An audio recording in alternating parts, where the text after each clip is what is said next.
Tanah airku Indonesia, negeri elok amat ku cinta. Tanah tumpah darahku yang mulia, yang ku puja sepanjang masa. Tanah airku aman dan makmur, pulau kelapa yang aman. Assalamualaikum. Waalaikumsalam. Dengan Bu Tika ya? Iya. Gimana kabarnya Bu? Alhamdulillah baik Pak. Bapak sendiri? Alhamdulillah saya juga baik, sehat. Ada waktu Bu? Alhamdulillah ada. Ada berarti ya. Apakah tidak mengganggu jam pelajarannya Ibu? Tidak. Tidak berarti. Tidak. Ya, kebetulan sekali di sini saya akan mengcoaching Ibu ya. Karena tugas saya sebagai CGP nanti ada 3 tahap Bu ya. Tidak. Iya, tahap yang pertama tahap pra-observasi, yang kemudian tahap yang kedua tahap ibu pembelajaran, yang ketiganya tahap pasca observasi. Kebetulan yang pertama kita akan melakukan tahap pra-observasi sebelum pembelajaran dengan cara meng-coaching ibu. Apa itu coaching? Ibu sudah tahu Bu? Belum Pak. Belum. Jadi coaching itu proses pembinaan di mana seorang bertujuan untuk membantu memberdayakan orang lain dengan memfasilitasi pembelajaran diri, pertumbuhan pribadi, dan perbaikan kinerja Bu. Seperti itu. Itu sudah jelas Bu ya? Ya. Mari kita mulai saja Bu ya. Boleh Pak. Oke.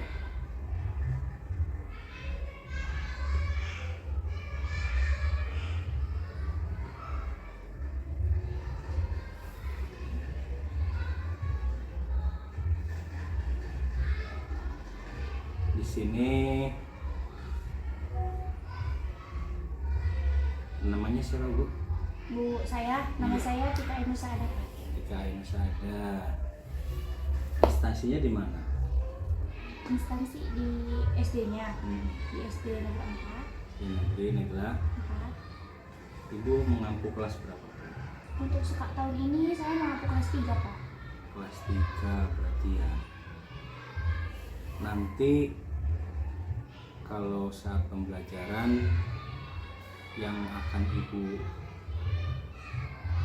pelajari apa materi? Untuk pertemuan nanti Iya, pelajaran bahasa Indonesia, bahasa Indonesia ya. matematika, sama Matematika, SPDP Pak. Karena kita sama masih SPDP. kurtilas. Masih kurtilas berarti. Iya, masih kurtilas jadi tematik. Oh, iya. Untuk durasi waktunya berapa menit? 70 menit apa berapa? 70 menit Pak. 70 menit berarti ya. Oke, berarti nanti tujuan pembelajarannya itu apa Bu? Untuk tujuan pembelajaran sendiri, yang pertama itu siswa mampu mengetahui perbedaannya uang asli serta nilai tempatnya Pak, dari mulai satuan, puluhan, ratusan, sama ribuan. Terus yang kedua juga siswa mampu mematuhi keyakinan aturan dengan baik. Oke. Ya, terus juga siswa mampu bekerja sama. Bekerja samanya dalam apa? Dalam kegiatan berkelompok. Nanti akan ada kelompok, siswa itu bisa bekerja sama di situ. Oh, gitu. Terus tujuan selanjutnya yaitu juga siswa mampu menyampaikan emosi serta perasaan serta apa yang dipikirkan dengan singkat. Nah, pikirkan misalkan perasaan dia seperti apa, dia bisa mengungkapkannya. Iya, dengan bahasa dia sendiri. Jadi di situ nanti kita melihat gitu kan, ternyata si anak mengetahui ini. Terus yang selanjutnya itu mampu menunjukkan kemampuan dasar berpikir kreatif melalui media yang dipilih dalam memanfaatkan lingkungan sekitar. Oke. Terus ada juga mungkin tujuan selanjutnya itu siswa mampu bernyanyi bersama dengan baik. nanti di situ ada bernyanyinya, ada teksnya, nanti mereka mencoba untuk bernyanyi bisa baik, bisa bagus, mengetahui nadanya. Cukup jelas berarti tujuan pembelajaran itu ya berpusat kepada murid. Iya. Oke, untuk selanjutnya kita ke arah area pengembangan yang hendak dicapai. Kira-kira apa saja Bu areanya? Area pengembangan mungkin yang pertama itu dari mampu ya, si anak tuh mampu mengetahui uang asli. Oh gitu. Iya, jadi kan kalau uang asli itu ada ribuan, ada ratusan. Nah, mungkin nanti saya akan memberikan contoh media yang asli, uang aslinya. Jadi mereka nanti suruh membaca, suruh melihat. Kan ada perbedaannya. Terus area pengembangan selanjutnya yaitu mandiri, Pak. Mandiri seperti apa itu? Mandiri itu memiliki ketekunan dan inisiatif dalam mengerjakan tugas-tugas. Mandiri, jadi bekerja sendiri. Dia sudah mengetahui sendiri tanpa siswa itu, iya. Jadi mengerjakan tugas yang ada di depan, dia dengan keyakinannya sendiri, Pak, bahwa pede gitu loh. Oke, Saya bisa. Iya, mandiri. Terus selanjutnya ada juga kreatif. Kreatif. Anak mampu mengeksplorasi dan berimajinasi. Jadi dari bereksplor dan berimajinasi dari anak, dia bisa menjadi kreatif. Jadi dengan diri dia sendiri. Anak SD bisa Bu seperti itu? Bisa Bu, bisa Pak, kreatif. Bisa berarti ya? Iya, imajinasi setiap siswa itu pasti ada. Gimana dia berpikirnya. Oke. Terus ada juga bernalar kritis. Nah, bernalar kritis berarti ya. Seperti apa itu gambaran? Bernalar kritis memiliki rasa ingin tahu yang tinggi. Oh, berarti rasa Iya. ingin tahu. Jadi dia belum tahu, wah kira-kira apa ya. Jadi dia tuh menggebu-gebu untuk mengetahui. Bisa dicontohkan? Misal dia pelajaran kayak kemarin ya, pelajaran kemarin kan itu dia tentang nanti bahasa Indonesia itu ciri-ciri makhluk hidup. Iya. Nah, ciri-ciri makhluk hidup kan ada di antaranya ada kayak bernapas. Oh iya, saya juga bernapas. Tapi terus juga misalkan hewan juga bernapas. Nah, dia ingin tahu, oh ternyata kalau manusia itu paru-paru, kalau hewan ini ada juga misalkan burung berarti hidup di udara. Jadi dia tuh rasa ingin tahunya tuh tinggi. Tergugah, iya. Karena kan emang mungkin dia tahu hewan, tapi dia belum tahu cara bernapasnya apa, berkembang biaknya apa. Jadi dia tuh penasaran, Pak. Oh iya ya, oh iya saya punya nih hewannya. Oh iya, kayak gitu. Jadi rasa ingin tahunya di situ dikembangkan, Pak. Jadi bernalar kritis Bernalar tadi. kritis. Iya. Ada lagi Bu? Ada Pak, gotong royong. Seperti apa Gotong royong itu mampu membentuk kelompok dan memilih kerjasama antar siswa, berkelompok kompak. Berarti dikelompokkan. Siswa itu nanti dikelompokkan dengan beda-beda ya. Kalau misalkan ada yang sedang, ada yang biasa, ada yang emang bisa gitu. Jadi dikelompokkan jadi satu. Nah, ini dari yang situ, sedang itu gimana? ya mungkin dari pengetahuan serta gaya belajar yang berbeda juga. Misalkan yang satunya bisa ya, tidak misalkan yang kurang mampu ya sendirian, nah itu kayak gitu repot. Jadi kita di situ benar-benar menyatukan dalam satu kelompok. Dari situ kita melihat bekerja sama setiap kelompoknya. Oke.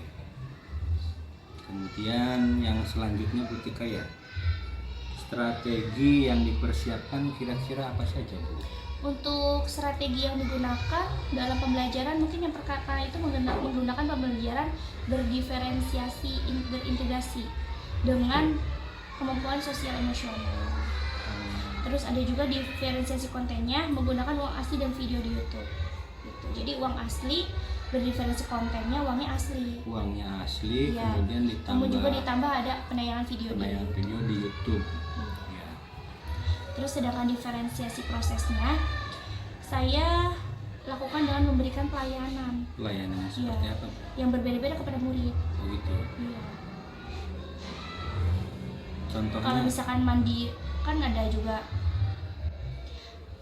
Kalau pelayanan gini Pak. Jadi misalkan si anak itu kurang dalam hal apa. Nah berarti saya harus membantu si anak itu biar bisa. Membantu supaya bisa. Iya. Misalkan dia kurangnya apa, nanti saya memberikan pelayanan yang dibutuhkan oleh siswa tersebut. Itu emang tugas kita melayani ya? Iya, melayani. Kita sebagai guru ya melayani seorang murid peserta didik. Top banget Bu. Iya Pak, alhamdulillah. Terus ada juga diferensiasi produk, menyediakan media asli dan PowerPoint. nggak Oh, bisa pakai PowerPoint juga. pakai Pak, nggak bisa kita cuma menerangkan uang asli saja tanpa adanya informasi yang bisa dia lihat juga. Kan kasihan yang suka banget membaca kalau misalkan nggak ada penayangan di Saya PowerPoint. tertarik dengan PowerPoint-nya itu supaya apa nanti anak? Jadi anak tuh bisa melihat, bisa membaca materi, dan di situ juga udah terjelas juga ada gambarnya. Oke. Iya, jadi mereka tuh yang seorang siswa itu sangat ingin, tidak sabar dengan pembelajaran yang akan disampaikan oleh gurunya tersebut gitu. Rasa ingin tahunya, rasa ingin tahu penasarannya. sudah timbul sebelum Iya. pembelajaran ya. Iya. Oke. Kemudian ada lagi Bu. Kegiatan sosial emosional, mengetahui perasaan siswa, kegiatan mindfulness sama bercerita pengalaman belajar. Sosial emosionalnya Iya, bagaimana? sosial emosionalnya apakah si anak itu bisa memberikan emosi yang baik, gitu, berpikiran positif gitu. Kenapa kita misalkan belajar ini, ternyata si anak, wah ternyata enak ya, oh ternyata, jadi si anak tuh mudah gitu loh Kak, dan dia tuh terbawa emosinya juga baik gitu. Emosionalnya itu bisa di ini ya nanti. Iya, bisa. Jadi pilih-pilih. Mm-mm. Entah itu marahnya, Iya. entah itu apa lagi Bu? Ya intinya dari keunikan siswa. Keunikannya ya. Iya, dari keunikannya kita harus bisa mengayomi atau memberikan penanganan yang cukup buat si anak-anaknya itu bisa memahami materi Pak. Iya, serta dia itu bisa menceritakan kembali pengalaman belajarnya. Oh, berarti nanti seperti itu. Iya, jadi setelah pembelajaran nanti saya coba mengulangi lagi Pak. Jadi kayak lebih ke hasil dari pembelajaran itu apakah mereka sudah mengetahui atau tidak dari tujuan belajar. Refleksinya ya. Oke. apakah sudah mereka memahami atau mungkin seperti apa kayak gitu. Jadi nanti kita ulas kembali. Tapi dari Memang siswanya, perlu, Bu, ya, seperti iya. itu, ada Tapi dari refleksi. siswa yang bilang, iya. Oke. Terima kasih Bu Tika, itu strategi yang tadi akan diterapkan ya. Iya. Nanti. Kemudian kita ke umpan balik Bu ya. Umpan balik dari Ibu bagaimana tentang proses coaching ini, kesan dan pesannya apa kira-kira? Oke.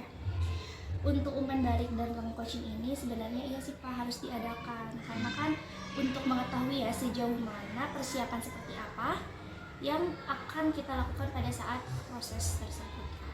Jadi emang sangat bagus menurut saya, sangat membantu serta bisa tersusun dari mulai tujuan, strategi serta area pengembangannya yang akan disampaikan oleh guru tersebut. Ini Sangat hal bagus. baru apa sudah Bu dilakukan? Pengalaman baru bagi Ini pengalaman baru Pak. Pengalaman Biasanya kan kita cuma buat RPP aja kan tanpa adanya seperti ini. Ini pengalaman baru. Jadi saya sih sangat mendukung dan sangat bagus lah untuk diterapkan di nanti selanjutnya. Oke, perasaannya berarti bagaimana? Perasaannya lebih ke senang sih, senang sih Pak, bisa. Berarti ya, Iya Pak. grogi kira-kira?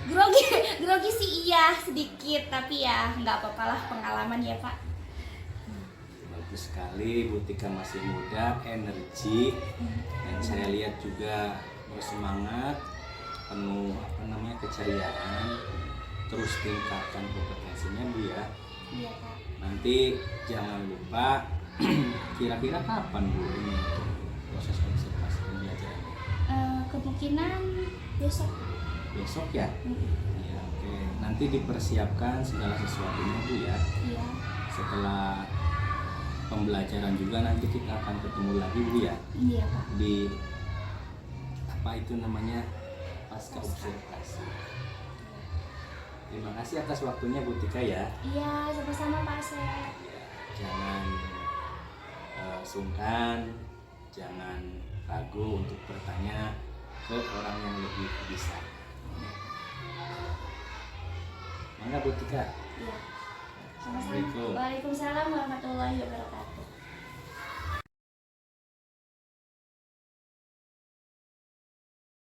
Assalamualaikum Bu Tika. Waalaikumsalam.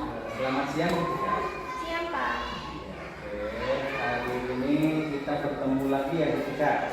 Iya.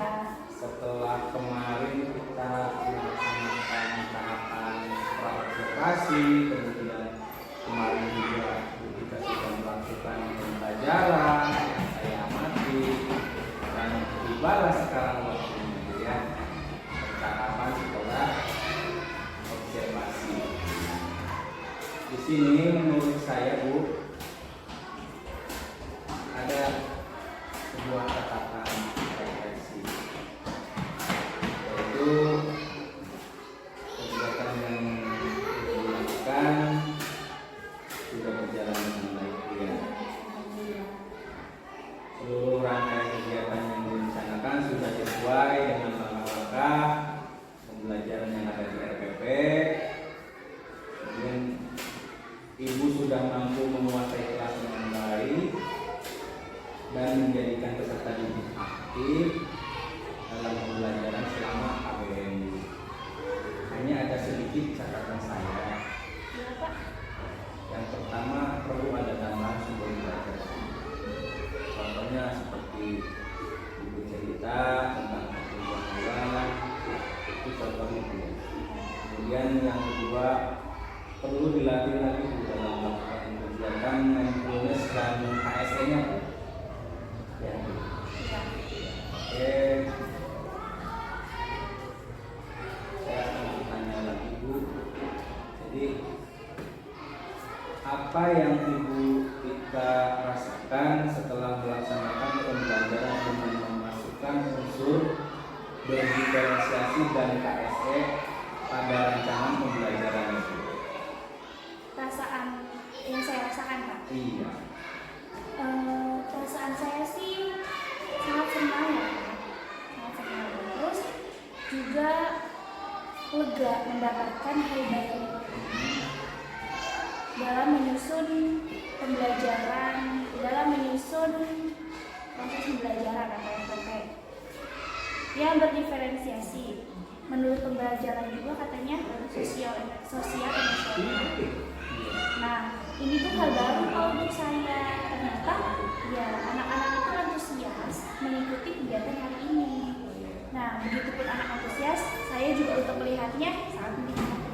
Ternyata pembelajaran atau RPP berdiferensiasi ini sangat membantu siswa untuk dia lebih antusias lagi dalam belajar. Terus selanjutnya juga saya merasa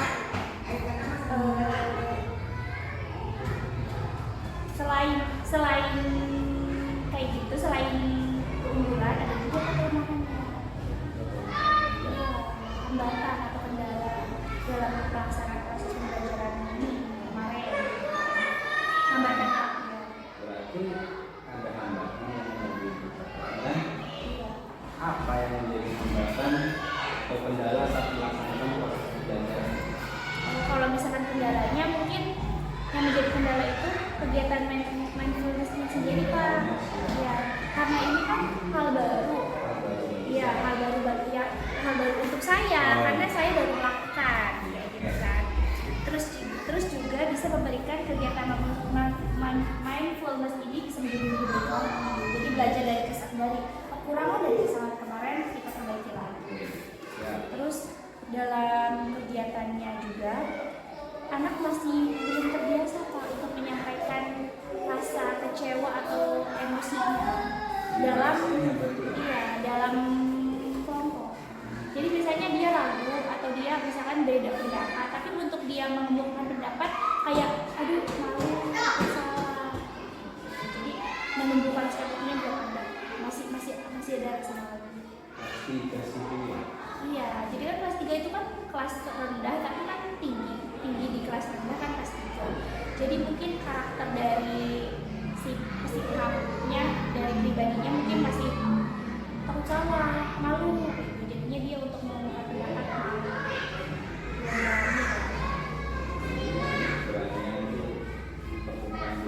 iya.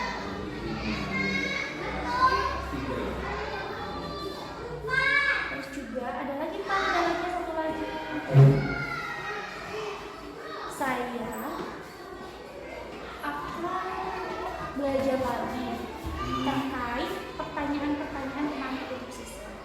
Pertanyaan yang si siswa itu tuh ingin tahu, bisa mengeluarkan pendapatnya sendiri gitu kan. Jadi gimana caranya kita sebagai guru memberikan pertanyaan-pertanyaan yang memang mereka akan lebih aktif dibanding yang kemarin. Walaupun kemarin masih ada, kemarin aktif, cuman maksudnya masih ada beberapa siswa atau sebagian siswa yang emang masih belum berani. Padahal dia ngerti tapi dia belum berani. Dia penasaran, dia tahu tapi belum berani. Jadi gimana caranya nih kita yang masuk ke dunia anak? Jadi pertanyaannya itu yang membuat mereka tuh langsung oh iya tahu kayak gitu. Mungkin pertanyaan-pertanyaan yang menunjang mereka buat ngomongin awal.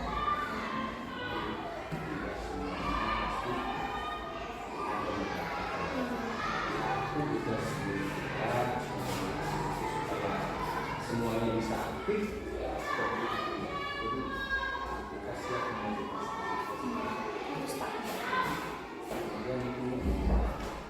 apa yang menurut Ibu Tika sudah puas atau berhasil dalam pembelajaran tadi?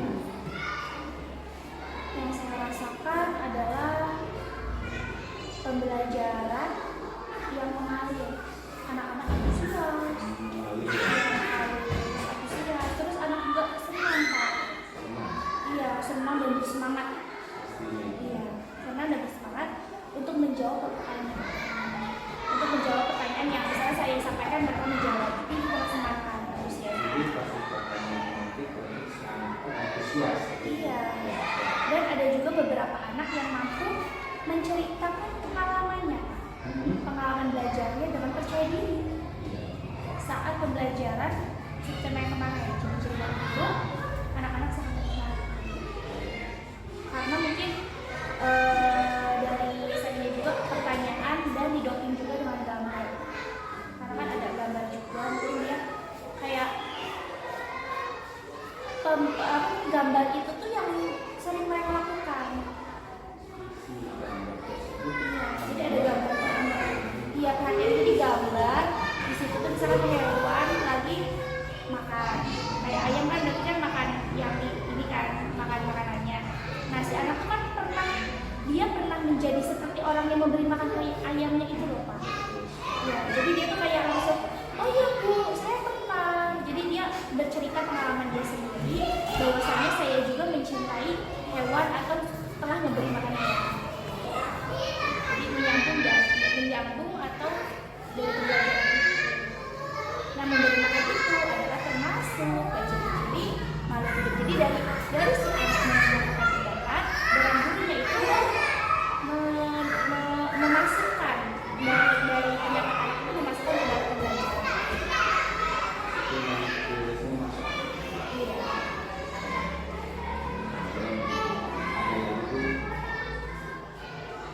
Apa hal positif juga yang juga kita lakukan selama proses pembelajaran?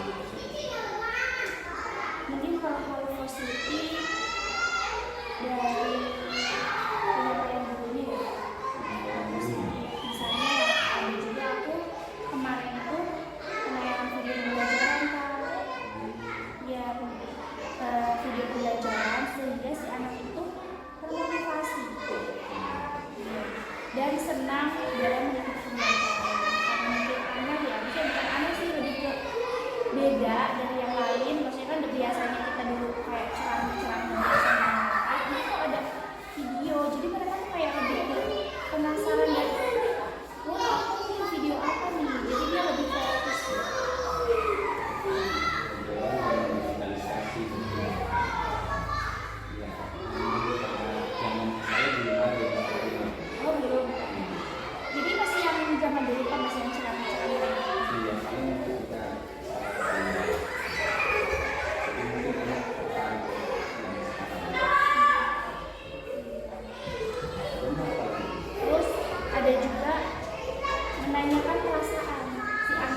fokusan sendiri, fokus pembelajarannya itu sekitar 15 menitan, ya kan?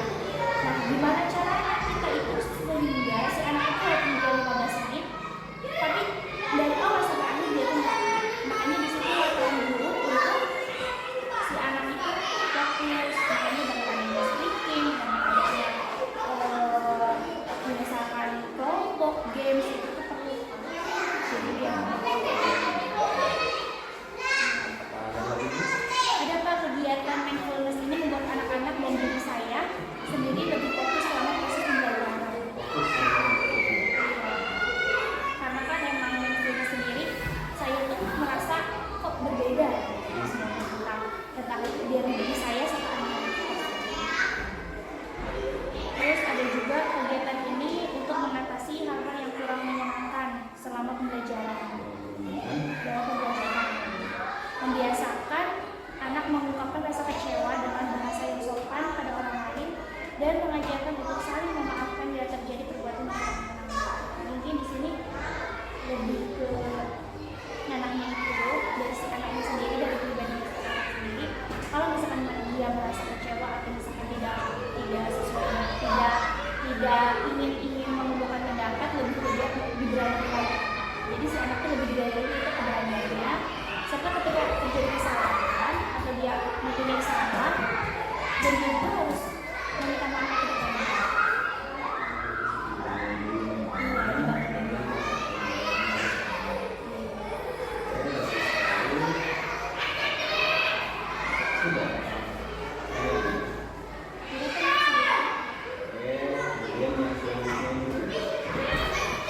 Apa yang ditingkatkan untuk tingkatan pembelajaran Selanjutnya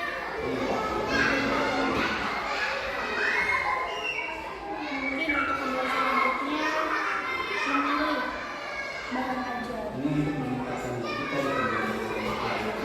Jadi saya untuk pembelajaran selanjutnya kan dari yang kemarin, dimana saya untuk selanjutnya karena kan harus menjadi kenapa? Pasti harus lebih baik dari yang kemarin. Iya, harus lebih baik dari kemarin.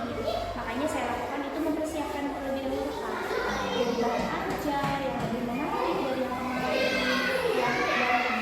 dan berpihak pada siswa, dengan pola berdiferensiasi terintegrasi. Kemarin saya hasil itu baik, tapi kan kita pasti pertemuan selanjutnya harus lebih baik lagi. Dengan apa? Dengan adanya media ajar yang menarik oleh siswa, sehingga pembelajaran ini berpusatnya pada siswa.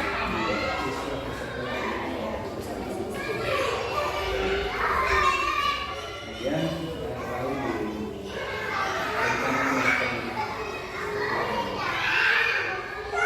Mungkin tindak lanjutnya membuat kegiatan-kegiatan yang belum terlaksana menjadi yang belum terlaksanakan harus dimaksimalkan.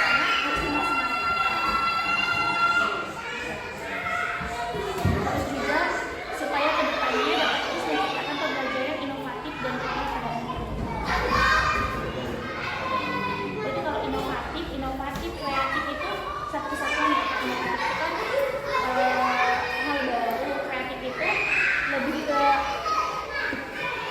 kreatif. Berarti siswa itu harus berpikir kreatif, inovatif, kreatif, dan bergerak pada murid. Karena itu kan satu kesatuannya emang pembelajaran itu berpusatnya pada murid. Apa pembelajaran itu murid.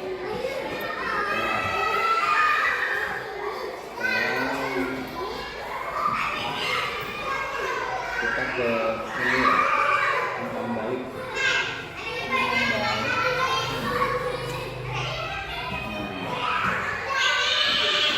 Apa yang Ibu rasakan pada saat di coaching, Bu?